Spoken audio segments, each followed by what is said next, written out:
to a show.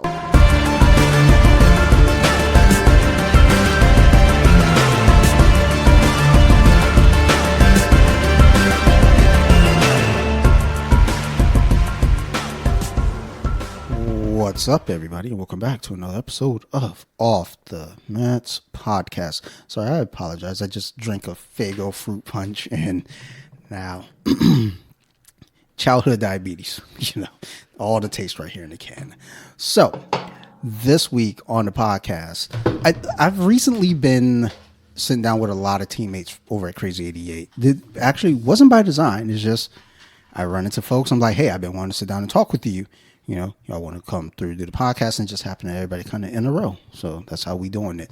So this week on the podcast, so I want to sit down with a longtime teammate here, Brown Belt over at Crazy 88, Mr. Laith Hyali. Correct. Bow! Good job. Fucking right, dog. Yeah, I knew it. Even though I made up a whole different last name. What's up, Laith? How you feeling, man? Good. I'm feeling good. First time doing a podcast. You know, Excited. once we get rocking and rolling, you forget that we're even on the podcast, which also becomes a problem because some people, once they forget we're recording, and they start saying shit. I'm like, no, we're on air. Like, I gotta edit that, but nah, we should be fine. I guess one of the things that I think about when I'm doing the podcast, and this really came to mind when I recorded my grandma. I was like, I don't know this lady, and you know. I think that was some of my teammates. It's like, yo, we be fighting each other, sweating on each other, like throwing each other all around the room. It was like, all right, man, see ya. Right. And go home. I was like, huh. No, yeah, I've thought about that too. Like, you could know someone see them a few times a week for years, you know, but you don't. You have that in common, that bond, but you might not get, you know, past that. But I've been lucky in that with some people I have, right, and become friends off the mats. But yeah. I understand what you're saying. Yeah, like a few of the folks from the gym, you know, you cross paths with just by happenstance outside, and then everything connects. And then sometimes just on the mat, you're like, yo, you know, afterward mat chats and shit, sitting around just drilling. But a lot of times folks be getting out of there, especially like during the week, because Right. we got Muay Thai right after. So we don't even get to sit around like drilling. It's just like, all right, gotta go. Right. So, but I guess what I want to know with you is just really what got you on the mats in the first place? Like, how long you been training? Right, yeah. So I've been thinking about that since you asked me. And then, oddly enough, a post came up on Facebook, and it was, I believe, the first year I was training. So 2011 was when I officially had joined a gym, and that was Clinch Academy in Frederick. A small gym at the time, actually. It was probably the only gym in Frederick. And I was under and still owned by Luke Reinhardt, who's I would consider a high-level black belt. But what's cool about him, he was self-taught, right? So he would learn through books and DVDs. And I will still drop in there when I'm in Frederick and roll with him. And yeah, he runs a great academy, like really focuses on the martial arts side. So he kind of ingrained that in me a little bit. And also he kind of focuses on self-defense, especially back then, and especially with people, newcomers, beginners, right? So that was kind of my mentality.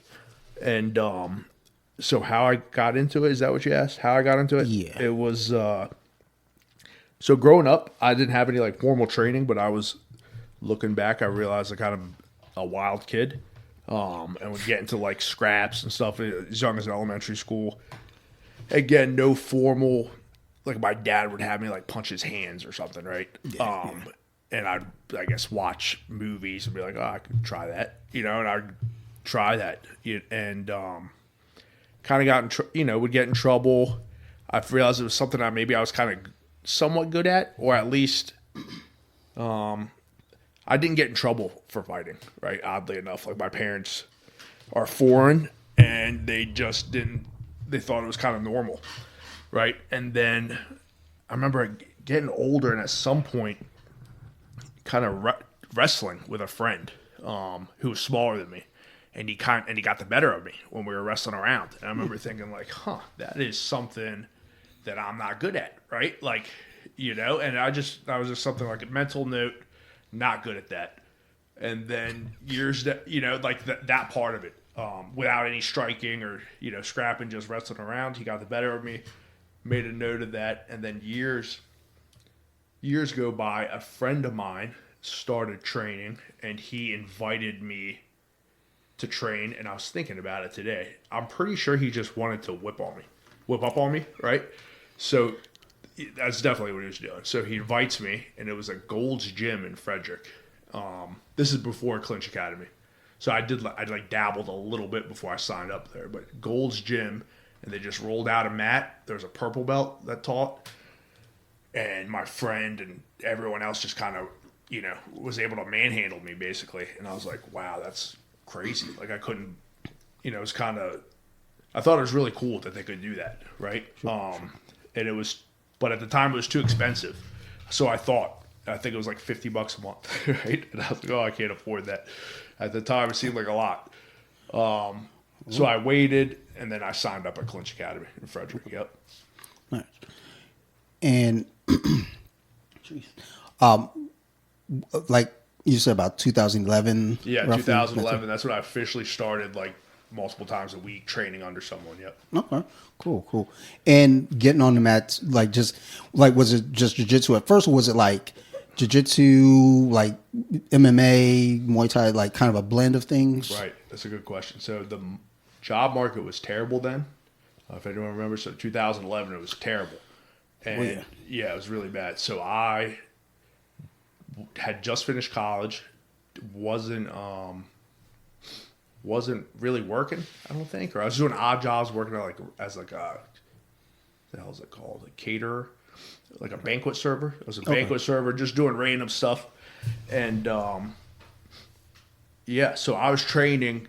I took any class they had there. So it would be striking. And so like some days they had striking, some days they had jiu-jitsu, sometimes in the gi, sometimes without the gi. And I just did all of it. Yep. Okay. So everything in the beginning. And when did you end up at, I keep thinking like 88. Well, there's Ivy League first. Right. Like when did you end up at Ivy League? Yeah, so so I was thinking about that too today. So I got my blue belt pretty quickly. It was in about a year and a half. I got my blue belt training nonstop. And then pretty much like the day after I got my blue belt, I moved up here for a job.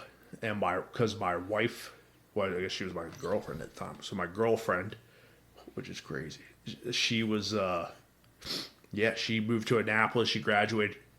This is actually more crazy. I forgot about this. She got a job in Annapolis, and I started looking. I was really, I was totally consumed, obsessed with jiu-jitsu. So I started looking for gyms up here. And I would also, at the time, any podcast I could hear, any book I could read, anything about jiu-jitsu, I was trying to consume. Yeah. And I was reading a book called it was Sam Sheridan, I think's the name of it. And it was something like, I think it might be called The Fighter or something. It's a book. Basically, this guy traveled all around the world studying different fighting styles.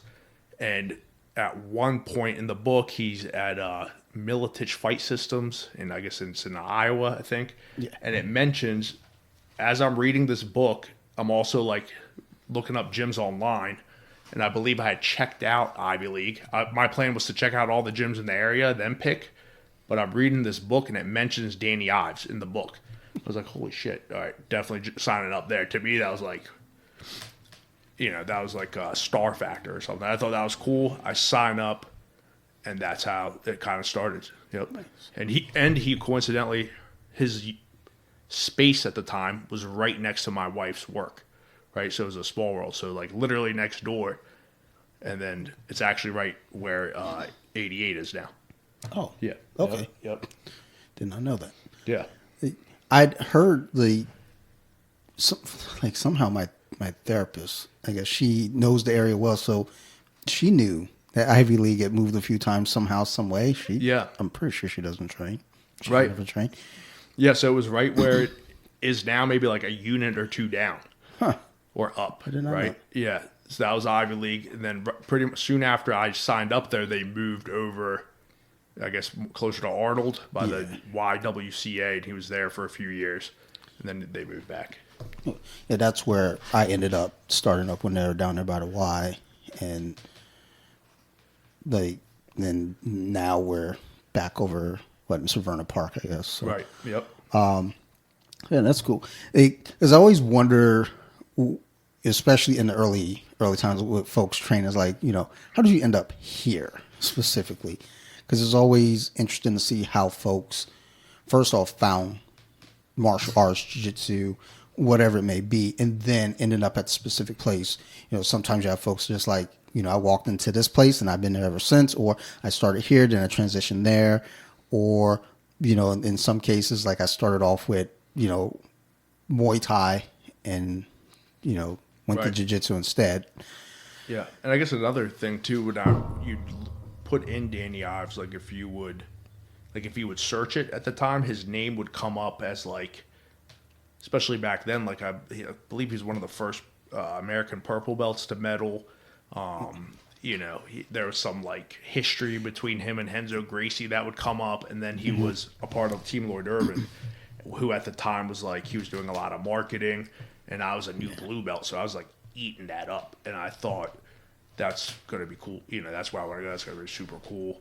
All these guys training at a high level. Yeah, and I'm glad that's where I chose.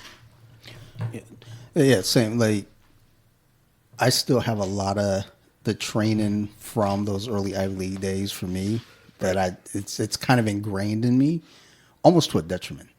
It's like they'll ask us to do something else, and I'm like, I'm trying, but pressure pass. Right. Like, this is all I know how to do. It's like, well, you can do other things. I probably can. Yeah.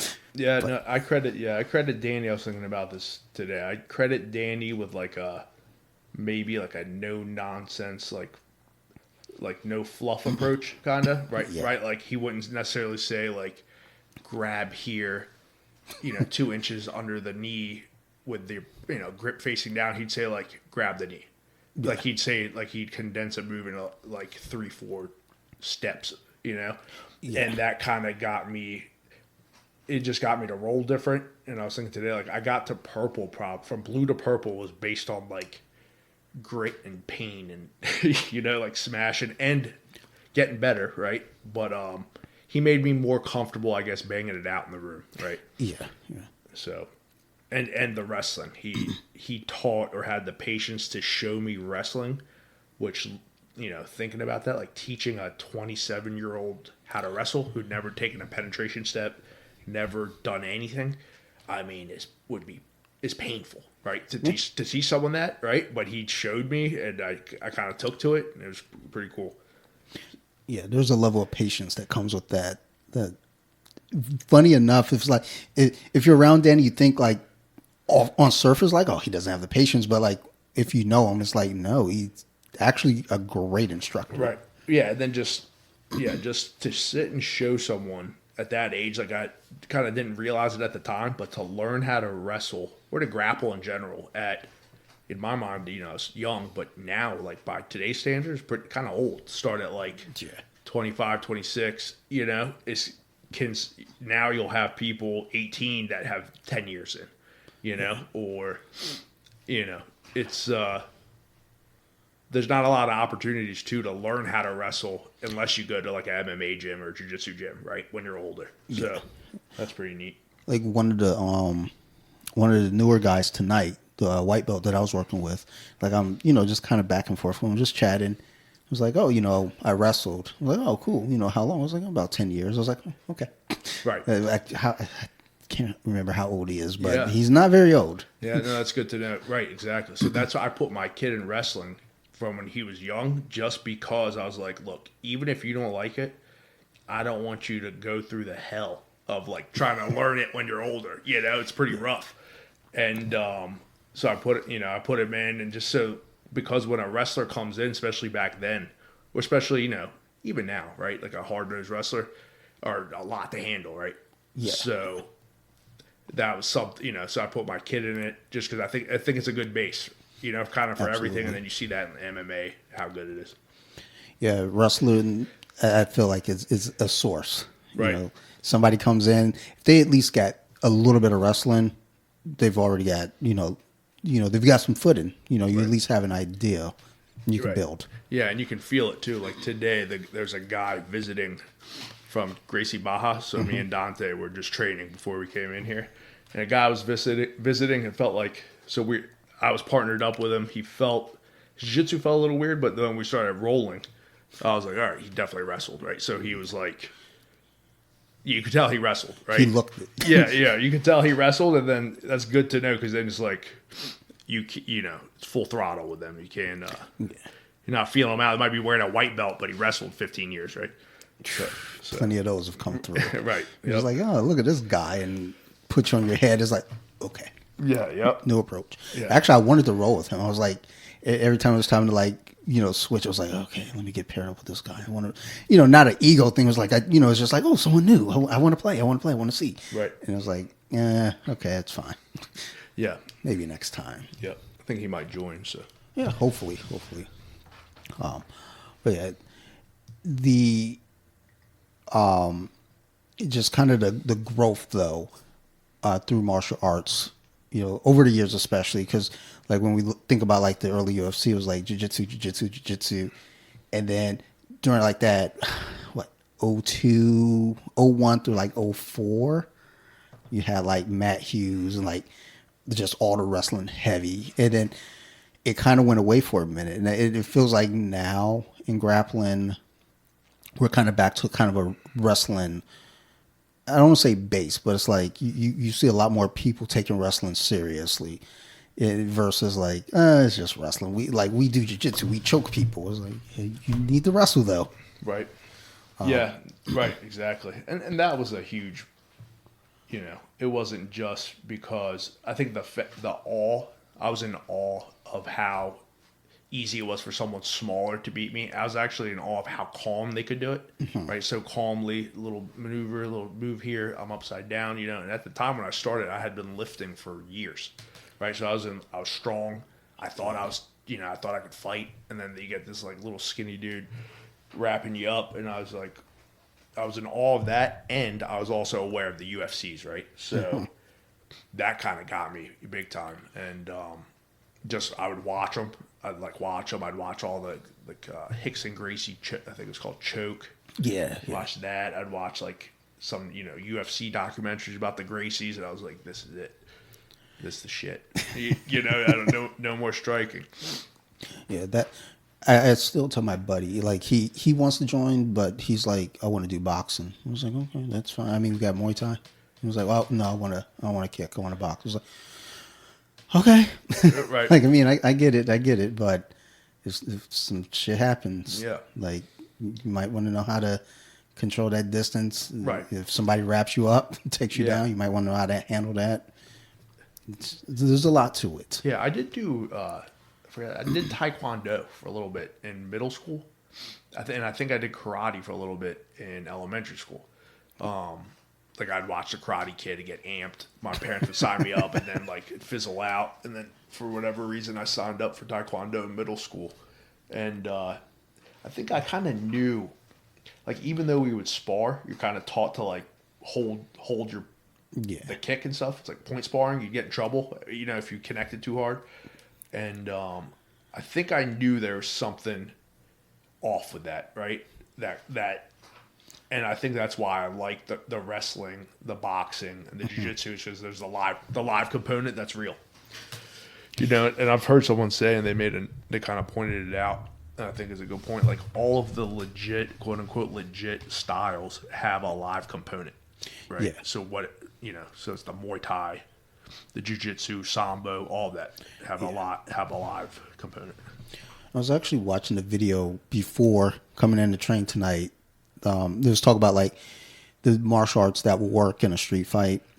And, they went through all the martial arts first, just kind of to give a base, and then talking about the ones that would give you something in a street fight versus not. And it was just those: Jiu-Jitsu, Muay Thai, boxing, Sambo, Krav Maga. I think those are the 5 ones that came off top. They're like, these are going to serve you some purpose. And here are the reasons why they won't work, but here are the reasons why they will work. And it's not saying that like they won't, like jiu-jitsu. Like, yeah, if it's a one-on-one thing, like Right. you're going to be able to take someone down and control them without hurting them. But if there's a group, you're probably going to get fucked up. Right. Yeah, exactly. And now, like, with getting older and more responsible and having, like, responsibilities, like, you do not want to be fighting, right? You'll potentially lose everything. So I do it now. It's totally for fun. I, like, nerd out on it, and I like the sporty little tricky stuff just because I think it's fun, you know? And I try to train in a way where I can train in theory, like, the next day, right? Yeah, yeah. I'm still working on that aspect of it. Like I come in on a Saturday, I was like, Right. Yeah. I try to match, I don't try to. I think I naturally will match the person's tempo, you know? yeah. So, Yeah, for the most part, yeah, I'm there for the most part. Like there's some folks I'm just like even tonight, I was like, dude, I'm so tired. So as soon as like we tapped hands, I was like, all right, let's work. And I can't remember the one guy I wrote at the end, but he was tired, I was tired, and we both we were trying to make the moves work, but we we're like, look, I know that yeah. like we just want to get out of here. So let's go ahead and work. But like let's like kind of not really a flow, but like let's not kill each other. Yeah. Yeah, that's fun with, when you can find someone they could roll hard with and feel safe. Yeah. That's the best. Yeah, like on Saturdays, for the most part, just because it's Saturday, so I know after class I'm going right home, take a shower, I'm taking a nap. So, like, I tend to like, was it like as soon as class ends, we have like 30 minutes of sparring. I'll pair up with CH if he's there. Then I'll pair up with Rich. So these are all guys where I'm like, okay, we're gonna have a role, and it's gonna be a tough role, but also at the same time, it's not gonna be like I'm not gonna get hurt. Right. And I'm not gonna hurt them, but it's gonna be a challenge. But I do know at the end of it, for me, it's like, fuck, I'm so tired. Right. I know they weren't really trying, but man, like I put a lot of effort there. Yeah. But no, like also in the video they're showing like stuff like Taekwondo, karate, like why these things won't work in the street fight. And they're talking about like the point fighting and pulling your kicks and having to be in the right like position to like land kicks, to land your strikes. And then they're talking about Aikido. Like, that works on certain momentum. Your opponent has to do certain things for your moves to work. And I was like, yeah, my old manager at my previous job, he took like Aikido, and I remember we sit there in the office on slow days and just talk.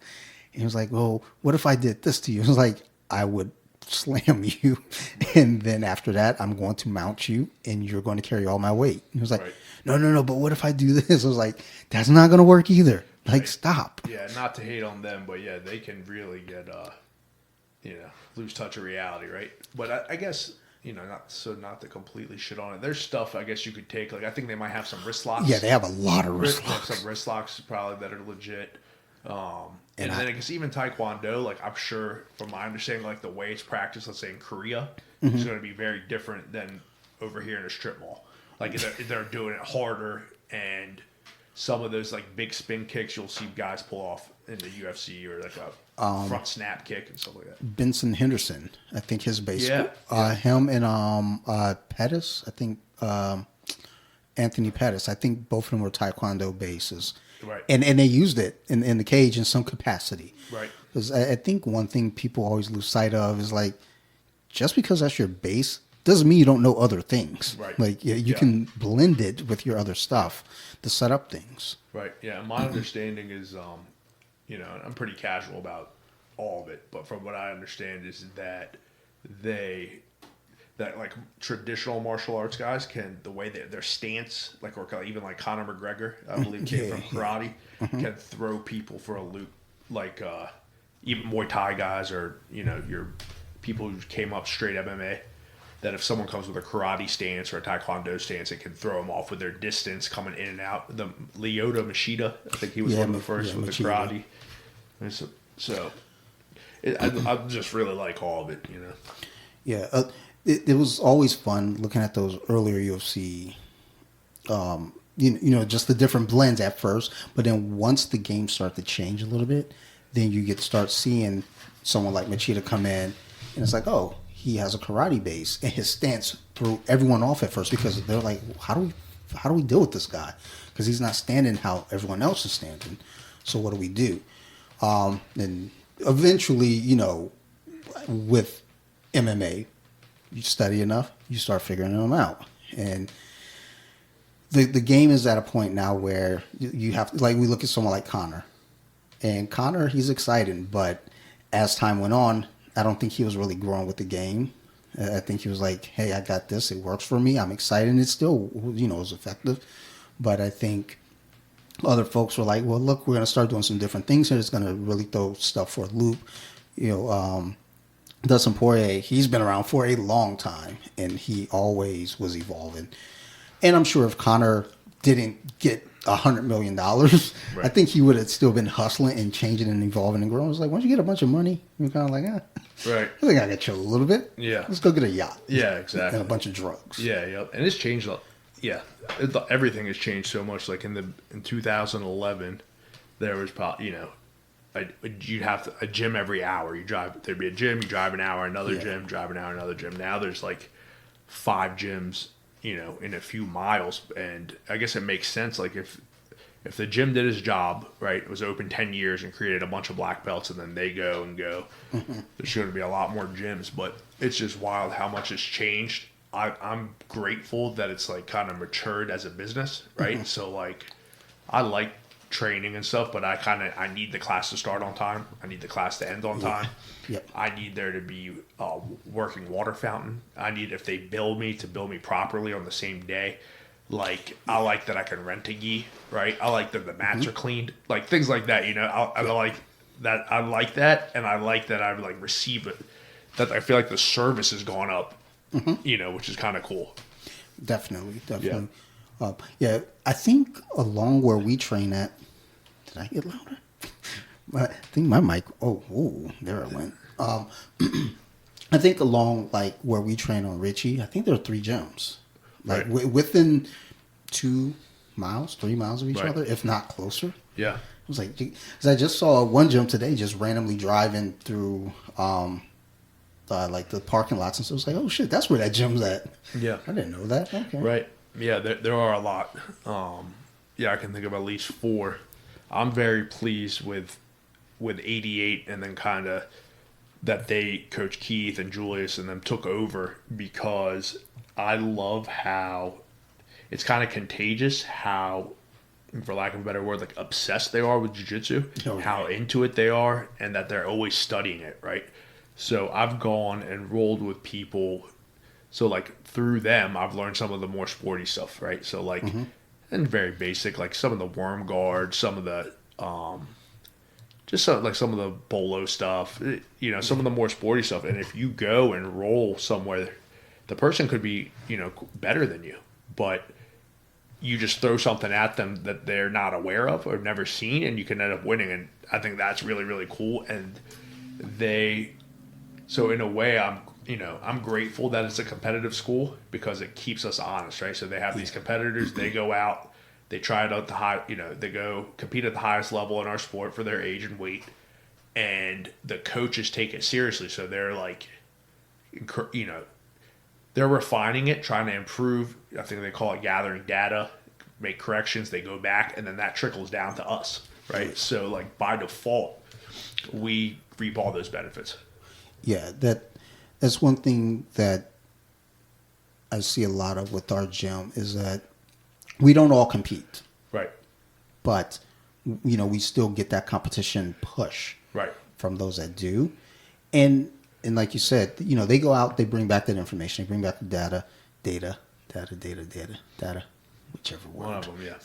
We all make it up. Yeah. And I think also what's cool is like with Keith and Julius, like you said, they study. It's like a competition happens, it's almost like immediately, all right, let's go back and look at the game film.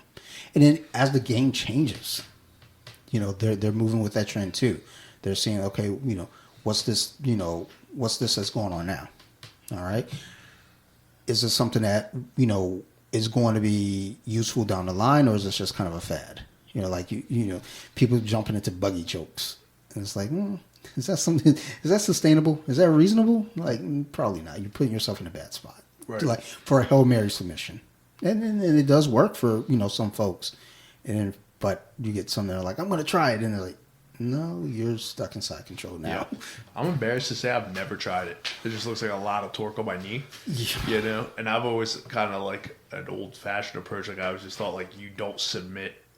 You don't go for submissions from like that position, right? Like you should escape.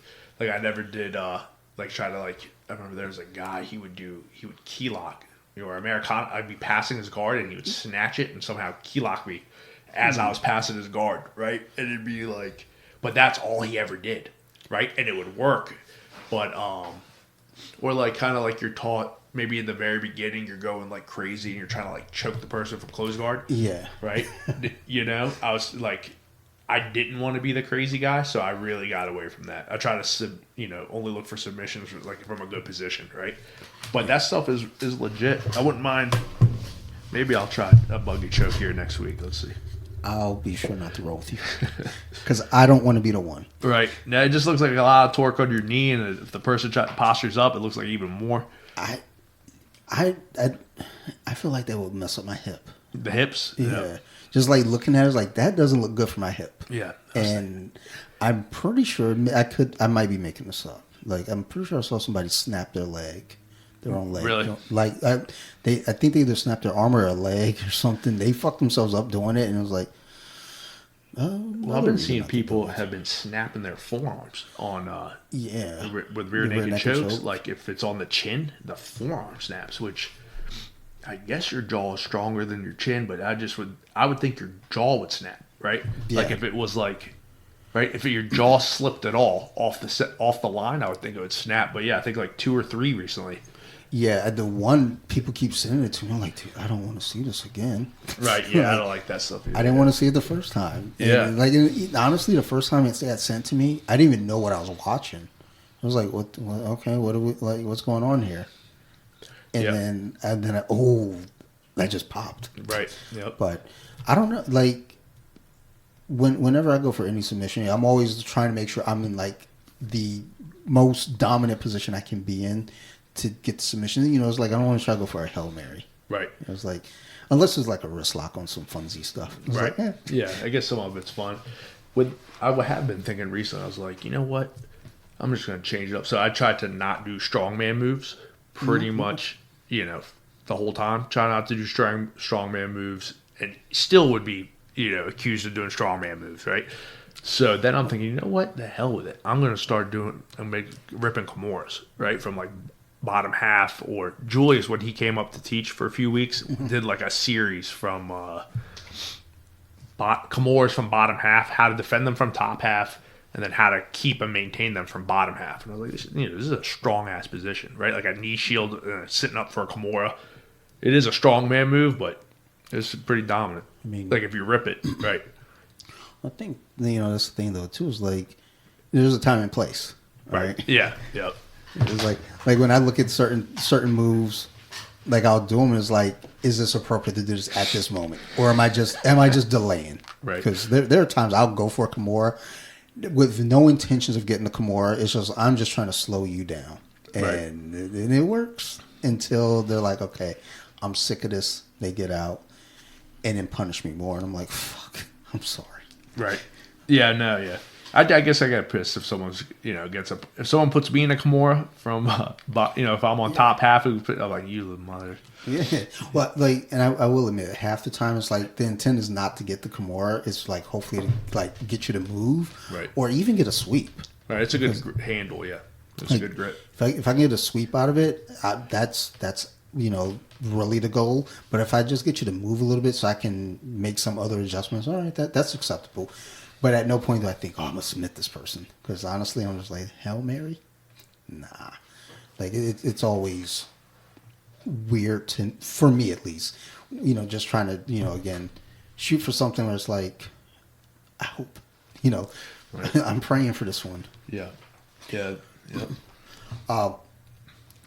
In your training over the years, like, one thing I always kind of wonder about with folks on the mat and off the mat is like kind of mind, like your mindset, like, anything that, transfers from the mat, like just to your regular life, like just approaches the things, like the way you think about stuff and so forth. Like, how's that affected you outside of training? That's a really good question. So I would say more so in the beginning, because I was so kind of, to be honest, I was very uncomfortable in the beginning. Like, I was pretty uncomfortable rolling. I actually competed in my first 3 months, because I thought like I wanted to do the novice and Naga, right? I believe you needed to be 3 months or less at the time. So I was like, okay, I got to make sure I get it. Not thinking you could probably just do it anyway. But, so I competed and I was super uncomfortable. And I guess what was helpful with that is that it got me realizing, like, okay, to get better at things, I need to be uncomfortable, right? And I took that, like, I guess that's where the growth happens, right? When you're uncomfortable or you're pushing is where you get better. I also realized one big thing. So a lot of it was kind of in the beginning, and then now it's kind of become normal, I guess. But diet, like I don't keep a great diet, but it made me aware, like, if I eat a cheesesteak before I train, like, I feel like shit, right? Or like, oh, what I eat affects how I feel, right? Like, I didn't connect those dots till jiu-jitsu. And, with that said, I also went from, what was I, like 25, 26 to 40 now. So maybe some of that was with age too. Like, you can't eat or go out and drink and party and then go train, I mean, I know some of you guys do. I can't, or it affects you, right? So the first time, like, I that was a big thing too. I stopped partying and going out as much because I was like, I don't want to do that because I want to be able to train, right? Yeah. Or like, and not feel like crap. So that helped with that a lot. And then from different coaches, I learned different things, right? So from my first coach, he took it more of like, you use jiu-jitsu. The point of jiu-jitsu is to improve the rest of your life, right? So to be like, and he really kind of beat that into us, and we would have like mat chats, and we'd sit around and he would talk to us about like trying to be a better person, right? So I took that to heart, and he would do things like a lot of balance exercises and flow and mobility, right? So I like saw the importance of that. And then with Danny Ives, his was like, kind of what I took from him is like to be yourself, right? He has like a big, loud personality, right? And he's like, you know what? Like, be yourself. And I can say he's himself and kind of does what he wants to do, right? So I kind of took that from him, like, hey, maybe it's not all that serious, I guess. And then with Julius and Keith, I kind of took, it's kind of like their pursuit of like excellence, to be honest, right? So how they run their business and the standard they set for themselves is pretty high. And it made, I'll be honest, like, even though that's not necessarily martial arts or, pursuing excellence probably is like the perfect technique, but, or the perfect rep, but taking their approach to how they run their business, and like they show up every day to teach for years, right? And I'm assuming they might be getting sick of teaching a new person an armbar, but you can't tell. I can't tell, right? And so I think I need to take that to my business, right? So that's kind of help with that, and then just seeing like that some of their like with their expectations, like strength and conditioning and pushing, and then the speeches they give are kind of all about that. Like, what's one they used to give about Alice in Wonderland? Like, basically, if someone's running twice as fast as you, they're going to catch up. Or they talk about the snowball effect. Like, you do a few extra reps at the end of the class over a course of a year, you're way ahead. Yep. Setting goals, pursuing goals, things like that have helped a lot. I remember one thing that Keith has said a few times is your goals, right? They have to be measurable. You can't say like, what's your goal, for whenever. Oh, well, I want to be able to, have action figures. You Right. know, like I want this. It's like, but how are you measuring that? You know, like what's your, you know, it's like, well, or better example, like, what's your goal? Well, I want to, you know, get the next belt. Right. Okay, but what are you like? What steps are you taking to get there? And kind of your markers. It has to be measurable. I was Right. like, huh. No, that's a good point. Yeah, he helped me a lot. I had different things happen at purple. You know, so I got to purple within 4 years, I believe. So from when I started, I got to purple in 4 years. I was training as much as I could. I was, you know, had a girlfriend and a dog, a pretty flexible job, and I just would train as much as I can. And then at purple is where, you know, at some point in purple, we started, me and my wife, we got married, started businesses, started having kids, and I had to focus on those things, you know, especially in the beginning. It was super hard in the beginning with the kids and the businesses. And then around COVID is when I got back into it. So I was thinking about this the other day. I was a purple belt for almost like, in theory, like 9 years, right? But I saw a meme the other day and it was like, it got me good, right? It was like, you say you were a purple belt for 10 years, but really it was it was like 2.5 years if you condensed it, right? But, you know, nonetheless, it was 9 years total. And I came back during COVID and I saw another thing that I kind of took from Julius and Keith is like, it's not like you don't have to tough out everything, right? Like you could use, it's like your technique versus someone else's technique, and you can learn stuff to overcome the technique, right? Yeah. Someone else's technique. Like you're not going to just always tough out, like smash through a superior technique, right? Especially when you're getting older. Like you have to be smarter about it. And I think I try to be honest, I'll explain that to my kid when he's wrestling. Like he, you know, obviously some of you need to be tough, but it's like if you learn this technique, you just have to, it's your technique versus other kids' technique, right? Mm-hmm. And yeah, so I've gotten a lot out of it, to be honest. And then obviously, you know, it helps keep me in shape. Like I always think about when we're doing a technique, and it may not be built for Dante.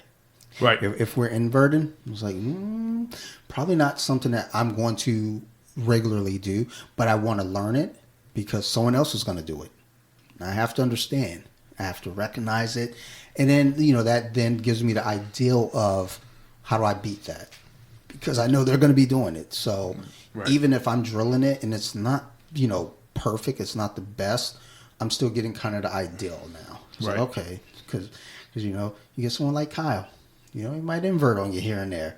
It's like, well, I got to shut that shit down quick because, like, if I just let him do it, you know, what did I learn? Right. Nothing. Yeah.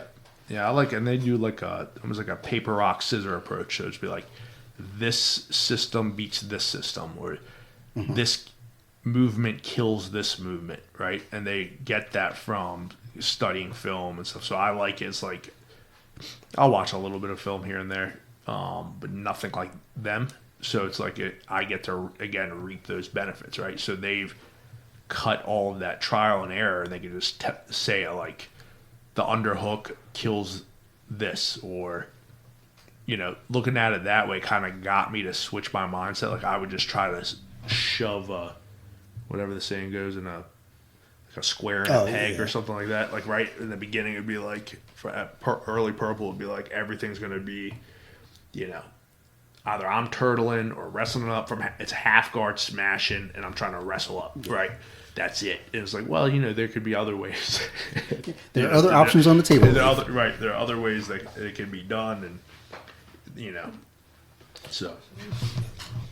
Yeah, that, like, I think I'm still kind of in that weird spot where it's like, I know there are other ways. And some days I'm just stubborn. I'm like, oh, no, I can do it differently, but I've already committed.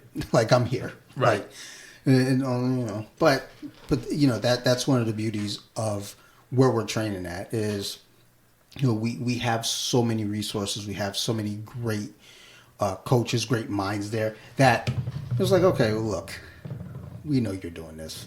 You know, you're struggling there. Here, let us help you with that. There's always someone around to help. Well, and that's what I love. It's just like, You hang out after class. No one's gonna say, piss off. Right. They're like, hey, can you show me that move? Like, like we just drilled it earlier. Or like for me, I like to record the techniques. And if I couldn't get it earlier on, I always try to grab someone at the end. It's like, hey, if I can get the coach or a higher bell, it's like, can you walk us through this while we record this so that way I can go back and watch. 'Cause that's how I write my notes. Like whatever I see on the video, I walk through and write the notes because I can't just watch a video and it just doesn't work for my brain. Yeah. And you got promoted around this last. I think it was 2 years ago. 2 years? So not this last promotion, Okay. the time before that. Okay. Yep. And I sat down with Keith and kind of talked about kind of when you were talking about the measurable goal setting, and then Coach Amanda at Elkridge kind of does this in her class. And I've been going to a lot of those. And they're super helpful in that she does. And Keith told me this, and she happens to run her class like this. So you do deep dives. So you just pick a position that you're weak at or good at or whatever. You just pick something and you do a deep dive in it. And by the time you're out, like get through the deep dive, it's like equal. If you were just casually nonchalant learning, like it might take, I'll be totally honest, like it could take years to get that amount of information when you're just focusing on one single thing. So right now she's doing attacking the turtle. Yeah, attacking the turtle, right? So, and the situationals are on that, and she's done her homework, so she'll have like the broad strokes of that position, and over the month you're kind of seeing almost everything. I think they call it the meta of that position, and you get that, right? And she's done that with different positions along the way, and it's been super helpful. But I met with Keith at Purple and asked him, hey, what can I didn't say how can I get my brown belt, right? But I was just like, how can I get better, right?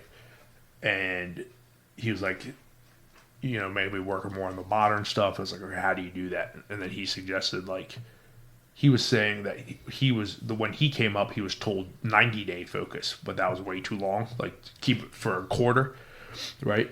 And he would, but he was like, that's too long. Do a month at a time. And when I did that, I try to like do lasso for a month or do something for a month, right? And focus on that, work on that in training, study it a little bit off the mats online. And the jumps from that were phenomenal, right? It was absolutely phenomenal. And I'm guessing that methodology of learning, you can do that for everything, right? Like focusing on, focused as a, deliberate, anything deliberate. Mm-hmm. Yep. Yeah, that's something that I think about now going to these Monday night classes. It's like, okay, I can get, during the week. I think I can, Monday and Wednesday are both 6:30. Right. So as long as I'm able to get home for her to leave for work. Right. Like that works. Because like going on Friday and Saturday, that's been helpful. Giving me 2 days again. And, even though what I'm learning in those two classes are vastly different. One's a wrestling class and the other one's a Mahoney class. Right. So, Mahoney, it's a lot of different fun things, but, not necessarily wild, but, because it's all within the spectrum of jiu-jitsu and what we're learning. But, then to come back on Monday night and then we're doing, half guard.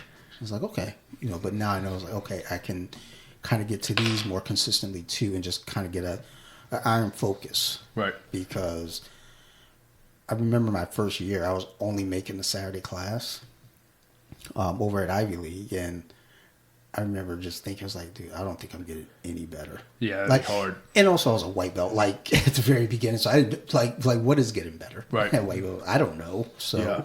No, yeah, that's tough. I like that class. It gets my volume of training up, right?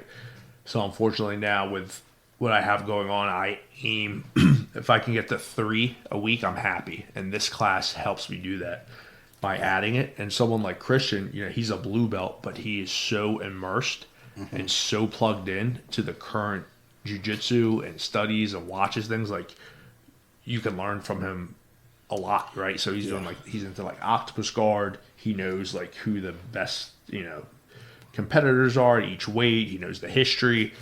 So, and he trains a lot. So you can definitely learn from people that are a lower belt, right? And so it's pretty cool. Well, I like his attention to detail too. There's certain details that he'll point out where I'm like, well, I think a few weeks back we were working on like the knee cut, and it was different than what I'm used to doing. But I was like, oh my god! Like I tried it last week, and I was like, huh, right? Like this is effective. like the movements were a little bit tighter. I was like, oh, yeah, and he's a tough roll. He's a very tough roll. He's he's no slouch. Oh no.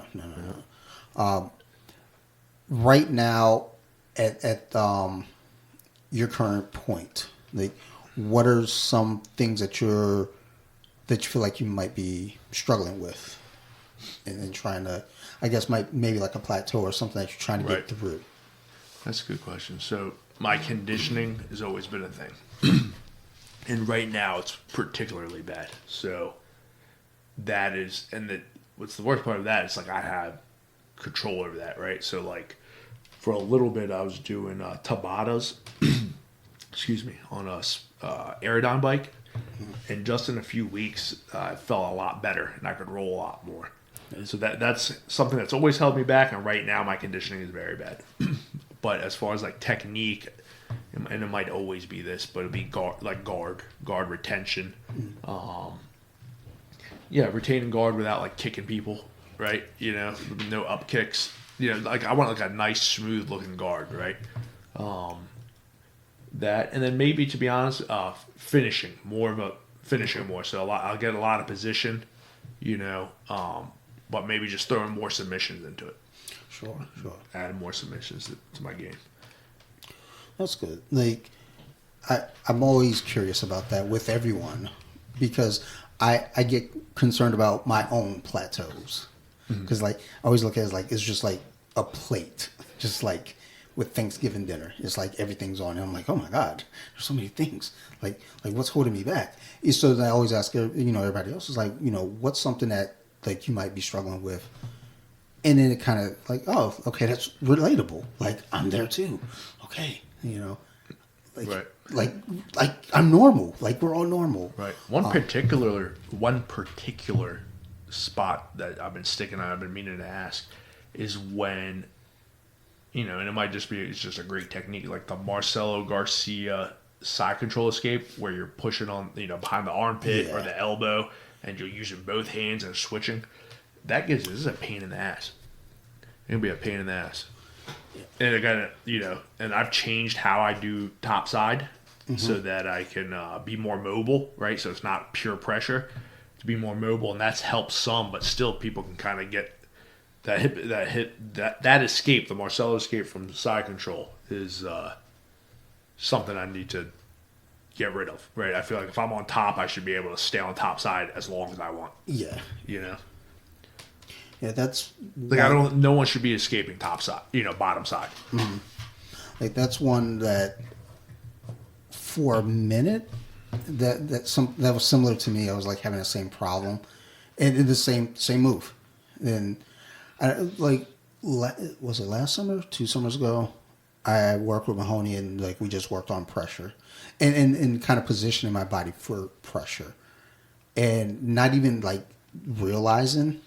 They took me out of that position, so I was never exposed again. Like they was like, oh, like I didn't think of that. I guess wherever my arms were, it was like I'm just kind of casual and just very easy, like the tipping, like get out of here. I was like, damn.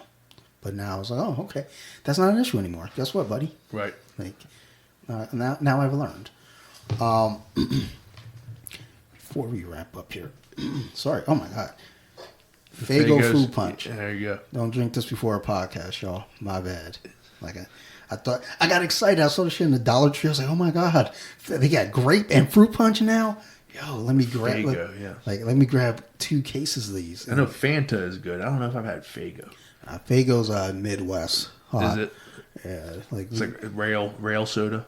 It's basically bottom shelf. Yeah. Like you go to the Dollar Tree, get 4 of these for $1.25. Like it's nothing good. It's nothing fancy. It tastes pretty bad, to be quite honest. But it's a taste of home. You can clean with it. Good to clean with. Nah, it's not that bad. Yeah. Like, let's relax now. Like, that's what this wild turkey Very is good. here. I was like, why is that on the table? I gotta wipe the table down. Before we get out of here, I did want to ask you some of our rapid fire questions here. Okay. Just to kind of. I had a thought, then it just like my brain stopped. I was like, wait, what the fuck? I think you're gonna do what was it? Would you rather? No. So I had Would You Rather. I'm like, oh, those are kind of, let's go rapid fire. Let's go rapid fire. Which is kind of still, I guess some of them are Would You Rather. These are the basic rapid fires, such as, what's your favorite submission? Ooh, that's a good one. Yeah, I like a cross choke. You don't see that a lot. Yeah, You don't it's see like it enough. Just a cross choke. I like it because it's so simple, right? It's just like you can, if you catch someone with it, it's awesome. My friend came over from Ireland and trained with us a couple years back, and he got me to cross choke. I was like, I haven't been caught with a cross choke since Danny Ives, and he hit me with one. I was like, what the fuck? Like maybe I just got greedy. Yeah. No, yeah. Shout out to Keith. He was he fixed mine. He would say you squeeze or hold like as long as like pretend you're gonna hold it for like 3 minutes, right?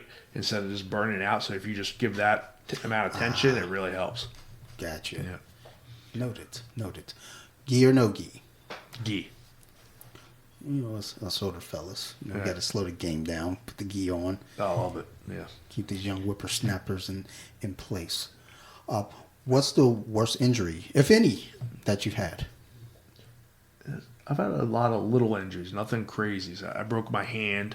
That sounds not little, Laith.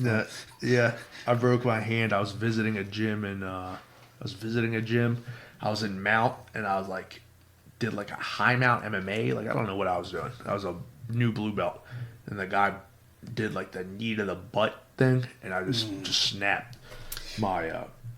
That sucked. And then I had just like a repetition injury. I went through this phase where I was doing clock chokes constantly, and it was doing something to my neck. So I had some terrible neck situation. I don't know what it was, and I tried everything. And actually, dry needling helped, and that made it go away. You know. So the neck and the hand was probably the worst. Yeah, And my knee hurts right now, but it's been nagging. I've had something going on with my knee since starting the Monday class. Not saying that the Monday class is the Right. problem for my knee, but I think what it is when I come home from work, I get on the treadmill and run, like before I come in, just kind of get my heart rate up. I think kind of that combination of that and then going probably isn't good. I'm going to keep doing it, though, until proven otherwise. Yeah, I'm lucky I never had the, thank God, surgery. You know, so. Same. Yep. Do you have a dream seminar that you'd like to attend? It's always a tough one, a weird one, because I always feel like we've got such a great gym. Where Right. Like, I don't need to go outside of my gym to go fucking learn. Like, we No. got everyone. Right. No, that's pretty cool. That's a good question. So someone outside of the gym? Yes. Oh, that's a good one. Dream seminar. Man, it would probably be like. Oh, that's a good one.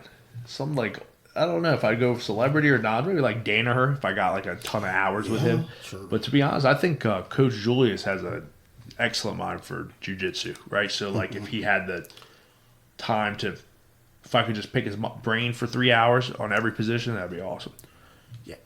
Like, I don't get to his classes often enough. Anytime I like go to any class that he's coaching, I feel like I come out with like a whole new outlook on life. And it's like, dude, it was like only like an hour or 90 minutes. It was like, and I'm looking at life different now. Right, yeah. No, his perspective is pretty, incredible how long he's been doing it.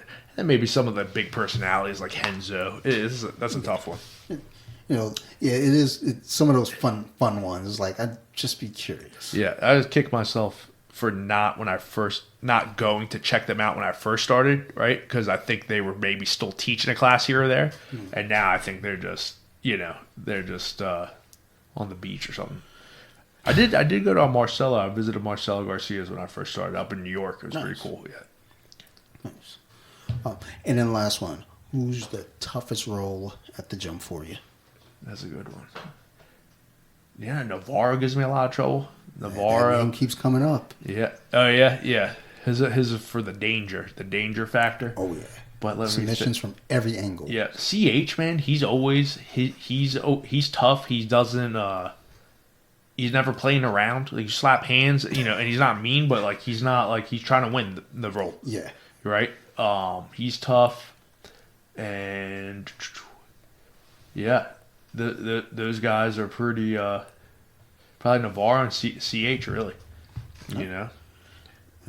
That's then I was some of the and then all the competitors, right? Like yeah, I know Navarro's a competitor, but the younger ones, oh my god, and that's been crazy. Like getting old enough to see that people can beat you. It's sad to say, but just off of speed. Kind of speed and youth, right? Kind of beat you, right? And I told Coach Julius once I was walking out, I was like, I was the oldest person in that class, right?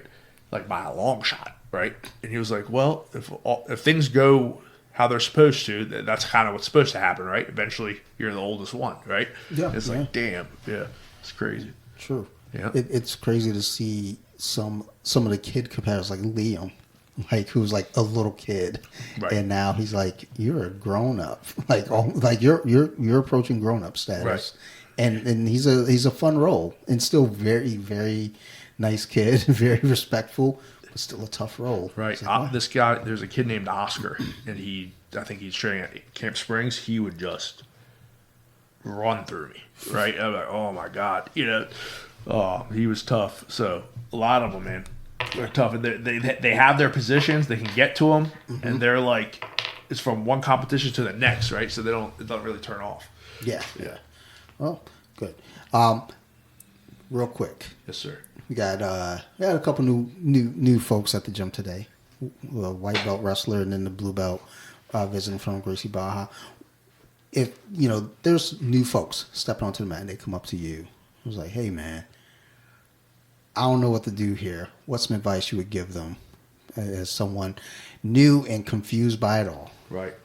Yeah, that's a good. I really am grateful that I had the basics, right? So like close guard, how to open the close guard, how to pass on your Ds. I know that's not like how to pass on your Ds and how to maybe sweep with like a hip bump sweep and scissor, right? And once you hit like a hip bump sweep and a scissor sweep, if you could, let's say you get 10 of them, then you can learn something else, and then by default you're gonna, I think, enjoy it, and you're gonna learn so much more, right? So probably opening the closed guard from your knees, keeping posture, and then for the bottom person, how to break posture, like your basic stuff. I think that goes a long way. The fundamentals never get old. Right. You always keep them basics. All right. Well, Laith, let's go ahead and wrap this one up here, my friend. Thank you for making the time, number one, and then coming out and doing this too. Absolutely, man. Especially like right after training, that's wild. I was like, all right, you want to do it after training? We can do it. I mean, we can. Yeah, then the jiu-jitsu's on my mind, right? If I'm sure. Yeah, it's the middle of the week, I might be like, huh? Before we get out of here, do you got any shout outs or mentions you'd like to leave our listeners with today? That was good. Yeah, shout out to my wife, man, for supporting this the whole time. She knows how important it is to me. And all the coaches and all the people, the random people that have stopped to show me time, show me a couple of things here or there and talk to me, show me a move that has made, I remember those people. I remember certain people, the concepts they taught me and moves, too many to name. Absolutely. I mean, I think that's the thing. It's like, as we go along this journey and we're picking up pieces along the way, it becomes almost like impossible to say, I can call back and thank them all. Like, right. But hey. Yeah, each of the coaches I mentioned, right, they were like, big jumps from working with them. Good. All right. And as always, to you all the listeners, thank you. If y'all got any questions, concerns, criticisms, feel free to reach out. You can always find me at bjj.wiki on Instagram or Off the Mats Podcast as well on Instagram. I want to give a big shout out to No Rage Radio, Bobby Chris, Joe, Maryland Phil, Ricky Ticky, all those guys. I for a second forget their names. I don't know why I say it every week. But if it weren't for them, I would not be doing a podcast. So thank you to those guys. Wow, that's weird. I changed the volume and it just all the sound just got weird. Oh. I also want to shout out my other podcast, So You Like Horror. If y'all like scary movies, go check it out. I think last week I had Marilyn Field and Chuck Yo from Nerd Rage. They just did a review of Alien Earth that was on Hulu. So go check that episode out. And then go watch Alien Earth. Apparently it was fun, but maybe they didn't like it as much as I thought they would, but whatever. Like, they're not paid. I just say, give me an episode. Next up, though, will be, I believe we're going to be talking about Sinister. Because according to science, that's the scariest movie. I guess people watch that and their heart rate goes up more when I don't fucking know. Like, when I watch scary movies, I'm on the treadmill, my heart rate actually drops. Which is, my wife was like, what the fuck is wrong with you? It's like serial killer status, right? Calms you down. I disagree. I'm not a serial killer. Horror movies calm you down. So she looked into this Okay. for her own safety. Yeah. And basically, I think as because this happens on the mats, when I get nervous and I'm in a bad spot, I get really calm and just kind of go like, not limp, but like I loosen up, but like I lighten up just so I can like kind of get through the moment. That's probably a good reaction. So like, because I'm on the treadmill, like a tense scene came up and I looked at my heart rate monitor, like, why the fuck that shit just dropped from 130 to 114? This ain't normal. Anyhow, we're going to be talking about Sinister and why I don't think it's that scary. It's fine, but whatever. Go check it out. So You Like Horror on Instagram. So You Like Horror, all the way separated by underscores. And the podcast is anywhere that you can find a podcast. Like you're listening to this podcast, so it's probably there. Go check it out. And last but not least, I want to give a big shout out to my teammate, Mr. Laith. Thank you for making the time. Thank you for doing this. And we're talking about trying to get like for episode 300, maybe an Ivy League round table. Getting all the folks, not all the folks, but like kind of a group from over there.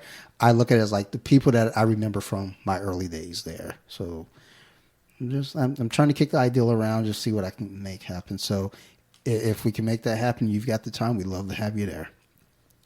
But sounds good. Cool. Thanks for having me. No problem. Thank you.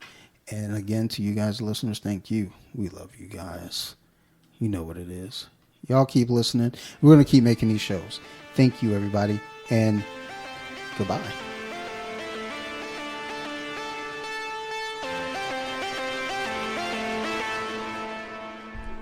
They were with it. Now let me sing a song.